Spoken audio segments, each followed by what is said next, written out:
নমস্কাৰ বন্ধুসকল, মোৰ ইউটিউব চেনেললৈ আপোনালোক সকলোকে স্বাগতম জনাইছোঁ।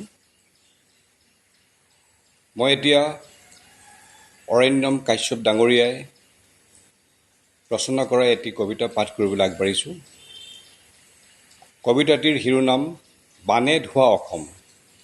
অসমৰ অভূতপূৰ্ব বানত ক্ষতিগ্ৰস্ত সকলো লোকলৈ উৎসৰ্গিত।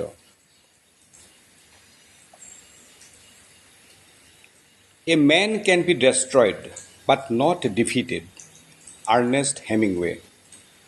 এয়া বহু পুৰণিকলীয়া সংগ্ৰাম, বানে ধোৱা অসম। অনাংকিত এজাক ৰাক্ষসী পানীৰ বুকুত পলকতে জাহ গ'ল গাঁওবোৰ, চহৰবোৰ। অকল সেয়াই নে, মাতৃভগ্নীক বচাবলৈ শেষ মুহূৰ্তলৈ যুঁজি যায় ভাতৃদ্বয়ে। কান্দি কান্দি উটি যায় আটায়ে, অহংকাৰী পানীয়ে গিলি পেলায় পলকতে। এতিয়া ক'ৰবাৰ এচুকত চকুলোৰে দিন নিগৰাইছে পত্নীয়ে, একমাত্ৰ সন্তানটিক বুকুত সাৱটি লৈ। কাষত ৰুগীয়া পিতৃৰ হুমুনিয়াহ। এগৰাকী মাতৃক কণমানিটিয়ে আজিও সুধি আছে, মা, দেউতা পানীৰ পৰা কেতিয়া উভতি আহিব? নেপালী খুঁটিৰ সেই কৰ্মঠ যুঁজাৰু পুৰুষবোৰে কোনো কালে পাহৰিব নোৱাৰিব উন্মুক্ত পানীৰ সেই তাণ্ডৱ।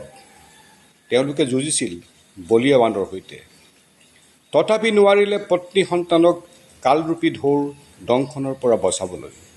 বাৰে বাৰে আঘাত কৰি বুকুৰ আলিংগনৰ পৰা কাঢ়ি লৈ গ'ল সন্তানসহ জীৱন সংগিনীক।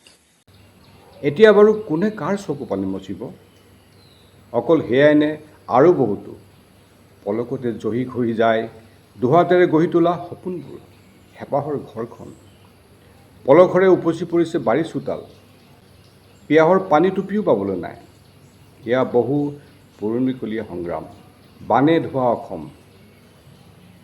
কোনো এক আশ্ৰয় শিবিৰত কেইজনমান বৰ্ণাঢ্যই থোকাথুকি মাতেৰে কৈ থকা শুনিলোঁ, জীয়াই থাকিনো কি লাভ? এয়া জীৱনৰ আদিম সংগ্ৰাম, মানুহ হাৰিব নোৱাৰে। এই জাতি জীয়াই থাকিবই লাগিব। এই মানুহবোৰে পুনৰাই সপোন দেখিব লাগিব। ইতিমধ্যে এটি অচিনাকি শিশুৱে কান্দি থকা মাতৃৰ চকুলৈ চাই সুধিছিল, আমি স্কুললৈ কেতিয়া যাম মা? ধন্যবাদ।